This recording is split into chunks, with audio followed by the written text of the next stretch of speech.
খারাপ আবহাওয়া এবং যান্ত্রিক ত্রুটি একই সঙ্গে মহেশখালীর দুটি ভাসমান এলএনজি টার্মিনালকে বিপর্যস্ত করায় দেশের গ্যাস সরবরাহ ব্যবস্থা আবারও বড় ধাক্কা খেয়েছে। এর ফলে শুক্রবার তাদের সম্মিলিত গ্যাস সরবরাহ কমে মাত্র ৩০০ মিলিয়ন ঘনফুটে নেমে এসেছে, যা স্বাভাবিক উৎপাদনের 1/3 চেয়েও কম।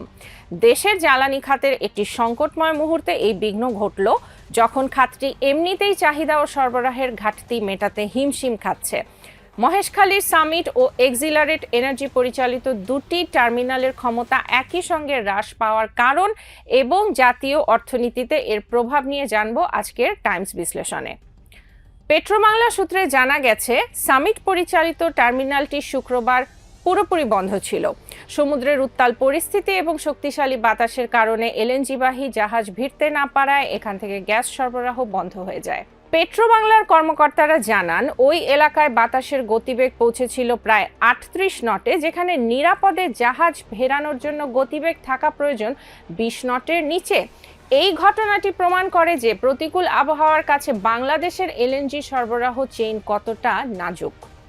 সামিট টার্মিনাল যখন আবহাওয়ার কারণে স্তব্ধ, ঠিক তখনই আমেরিকান কোম্পানি এক্সিলারেট পরিচালিত দ্বিতীয় টার্মিনালটি আক্রান্ত হয়েছে যান্ত্রিক সমস্যায়।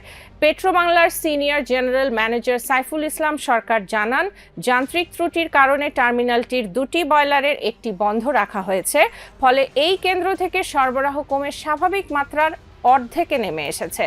প্রয়োজনীয় মেরামতের জন্য দুটি বয়লারই একসঙ্গে বন্ধ করার প্রয়োজন হতে পারে, যার জন্য পেট্রোবাংলা এখন মন্ত্রণালয়ের সিদ্ধান্তের অপেক্ষায় রয়েছে।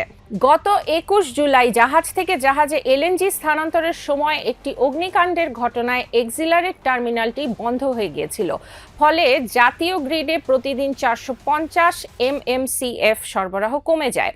কয়েক সপ্তাহের ব্যবধানে মহেশখালী এলএনজি হাবে বারবার ঘটা এই সমস্যাগুলো দেশের এলএনজি অবকাঠামোর টিকে থাকার ক্ষমতা ও নির্ভরযোগ্যতা নিয়ে নতুন প্রশ্ন তুলেছে। দেশে ৩,৮০০ MMCF চাহিদার বিপরীতে মোট সরবরাহ থাকে ২,৬০০ থেকে ২,৭০০ MMCF। মহেশখালীর দুটি টার্মিনাল সাধারণ সময়ে মোট জাতীয় সরবরাহের প্রায় ৩৭ থেকে ৩৮% পূরণ করে, কিন্তু একসঙ্গে দুটি কেন্দ্রে সংকট তৈরি হওয়ায় জাতীয় গ্রিডে গ্যাসের সরবরাহ আশঙ্কাজনকভাবে কমে গেছে।